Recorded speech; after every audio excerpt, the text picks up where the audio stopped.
I was laughing, Honorable Speaker, because I don't know if the Senator from Kisii has seen the schedule at page 15 of that report, that in fact the number one county on that schedule that is losing up to half of the money that was scheduled or passed by this Senate is Kisii County. That if you look at the money that was passed by the Senate was 250 million. The National Assembly has slashed it to 127 million. Now, Honorable Speaker, I know what some people are trying to tell us here, that we should not question, for whatever reason, the decisions that the Committee on Finance reaches. But the committee has a responsibility to explain to us what the National Assembly rationale for those reductions was. In my view, Honorable Speaker, for instance, when you look at the amount of money that had been passed by this House regarding the county headquarters for the 5 counties, if you look at that schedule at page 15 of the report, the National Assembly basically just removed 1 million shillings from each county. So if you see, there are 5 counties there: Isiolo, Lamu, Nyandarua, Tana River, Tharaka Nithi. Where the Senate has passed 60 million shillings, the National Assembly has reduced it to 59. 121 to 120 for Lamu, 121 to 120 for Nyandarua, 121 to 120 for Tana River, and 31 million to 30 million for Tharaka Nithi. At the very minimum, you know, this just looks like a very arbitrary action, or just, to me, Honorable Speaker, a flexing of muscles that the National Assembly can show the Senate that they can do these things. What is the rationale? I mean, the committee should explain to me what is the scientific reason behind moving the allocation for Isiolo from 60 million to 59. What is the rationale? That is the conversation we want to have. Because for us, Honorable Speaker, who believe in devolution, we see a situation where the National Assembly, most of the times, is blackmailing governors and county governments into accepting things. You have heard the language that has been used here by some of my colleagues who are members of the Finance Committee, that let us just do this so that the money is released so that counties don't suffer. And I have had conversations with governors when they appear before a Public Accounts Committee of the Senate. Honorable Speaker, I have asked them, is it not possible one financial year for us as a family of devolution to tell the National Assembly, you can keep all the money if you want until you are able to give us all that we deserve as a family of devolution? Because this is open blackmail. Every single time, this is the argument. Honorable Speaker, what Senator Eddy has failed to mention to you is that the High Court, which has jurisdiction to determine constitutionality of the laws that we pass here, has already declared the removal of sums of money to do with RMLF from the county governments unconstitutional. I am aware there is a Court of Appeal stay of that decision, but the Constitutional Court has already determined that in fact that was unconstitutional. This is blackmail. It is blackmail that every single time we are not in agreement with our brothers in the National Assembly, they threaten that, oh, we need to just allow this to go so that we are able to get a fraction of what we deserve. So a reduction, Honorable Speaker, of the amount from 93 billion to 70 billion, to me, is a matter that we in the Senate must be concerned about. And I will keep reminding people, you know, Honorable Speaker, it has become fashionable for people to throw around this thing. Every single discussion that comes up, we in broad-based. I want to remind them that the broad-based is based on a 10-point agenda, one of which, Honorable Speaker, was to ensure that county governments are fully financed, fully funded, and that devolution is protected. So when you run around with this thing, always remember that there's an agreement there that is the underpinning of that relationship. And if you do not do what that agreement says, then you cannot run around talking about broad-based. So those of you who like to run around with that thing, please read it. And Honorable Speaker, I have said here before that because even Baba himself told the country that I'm the one who wrote that thing, don't argue with me about its contents. I know exactly what it says. I know exactly what the spirit was. I know exactly what the intention of that agreement was. So, Honorable Speaker, if you see a reduction in amounts that are going to counties of that magnitude, I, as SG of ODM, as a senator, sworn to protect devolution, I must raise the alarm. Let us not hear excuses from the Finance Committee.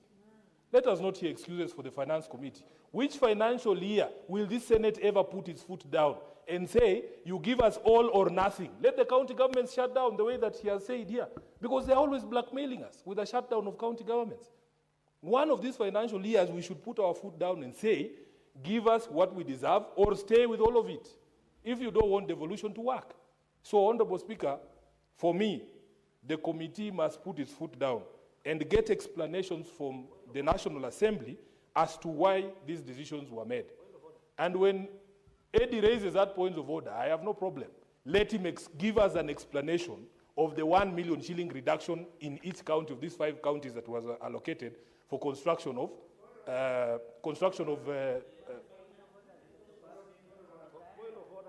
Honourable members, allow Senator Sifuna, I believe, is concluding. Let's allow to have him conclude. Senator Sifuna. Honourable Speaker. I'm giving you the floor to conclude. The what? I'm giving you to continue. Thank you. Conclude on the floor. Thank you, Honourable Speaker. It is incumbent upon members of the Finance Committee, when you're moving your report, to explain things. We are not members of that committee. If you did not ask these questions, we have a right to ask these questions, Honourable Speaker. I have only asked for the rationale, because to me it appears just an arbitrary plugging of figures from the air like this. So if there is a member of that committee that can explain to us why the National Assembly reduced 1 million from Isiolo, I'm ready and willing to hear that explanation. But the move of the report never said anything. The seconder never said anything. The reductions in the county aggregation and industrial parks allocations, Honourable Speaker, Kisii County, by half. So at the end of the day, we are not, and you can hear some of my colleagues here shouting that, that you put the question, because they don't want to interrogate these matters. They don't want to interrogate them.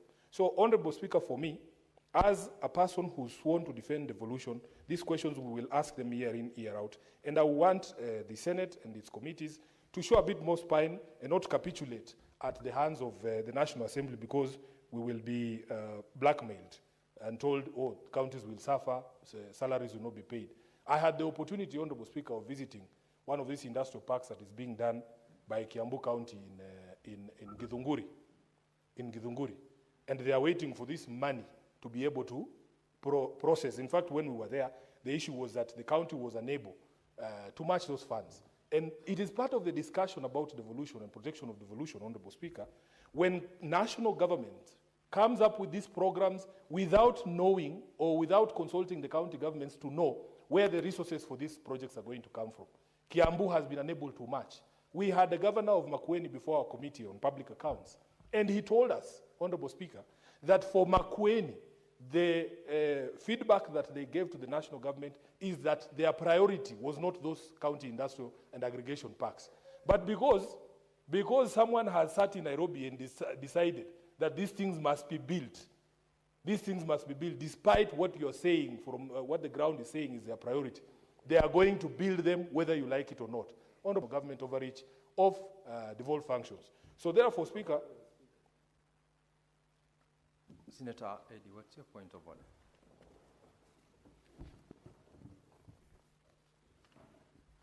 Mr. Speaker, I'm just under responsibility of statement of fact, Mr. Speaker, 105. And also, perhaps it borders 101, Mr. Speaker, on the statements that my good friend Senator Sifuna has talked about in terms of insinuation that perhaps we're just using the word broad-based to protect a conversation around this bill. Mr. Speaker, I think that it's a matter of fact from my side, and perhaps Sifuna should understand, Senator Sifuna should understand, that when I raised the issue of the biggest chunk of money that has not come here, it is an issue that has been blocked by law. The matter is in court.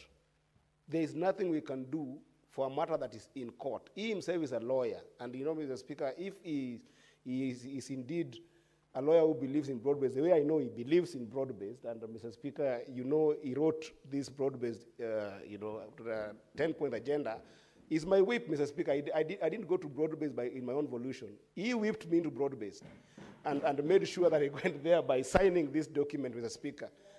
On two issues. Sifuna, Senator Eddy, sorry. Are you debating or you are raising a point of order? No, the point of order you is, have is actually I said 101. And I'm dealing with 101 first, where my defense for this particular bill was insinuated to be a mere issue of we're in broad-based, let's just pass this. Go to 105. Okay? And let me just finish this because he says, Go to 105 because that is the question Senator Sifuna was asking, a justification or explanation from the committee on some of those yeah, reductions. and I'm saying that 105 is a matter of fact in the sense that the RMLF that has been delayed because the matter is actively on in court. It's not because of a broad-based issue, it's in court. In fact, he is, as a lawyer, should actually perhaps join the devolution family to go to court on behalf of those things that are being delayed by court, Very well, including compensation. Senator Eddy, you've made your point. Take your seat. Senator Sifuna, part of the point of order, which I rule it's not a point of order, Senator Eddy, is an explanation as to the question you asked from the committee, that they ought to have given an explanation as to why part of that money has not been released. And you've got from the member that indeed there is a matter in court, and I believe that suffices to some extent as an explanation, which of course does not necessarily answer conclusively the concerns you've raised, which are entitled to you as a member of this House to raise in debating the report. Speaker, I've dedicated my life to teaching these broad-based people. First of all, the stay in the Court of Appeal did not stop Parliament from legislating. There is no way a court can stop you from putting a schedule on a piece of legislation. That is what you should know. Luckily for you, you are my classmate at the University of Nairobi, so you know exactly what I'm saying. Number two, the Senate was aware of that court case that was going on. We, in our wisdom, never removed the RMLF from the statute. So if tomorrow we wake up, for instance, Honorable Speaker, and that court order has been lifted, and you have a schedule here that does not have RMLF, then you start over the process again. The court did not stop you from doing your job as legislators and making laws. So understand these things, we know them. I know Senator Eddy is not a lawyer, so I'll forgive him. But what you need to do, Senator, as a member of this finance committee, please take time to explain to us. If I come here with a report of the County Public Accounts Committee, Honorable Speaker, or indeed the Energy Committee where I sit, I have a responsibility because I'm the one who interacted with those decisions and discussions to explain. All I asked, Speaker, is give us a rationale because these counties are not the same. Isiolo, Lamu, Nyandarua, Tana River, Tharaka Nithi, they are not the same. So how come when the National Assembly is reducing the money, it reduces across the board the same amount? What is the rationale?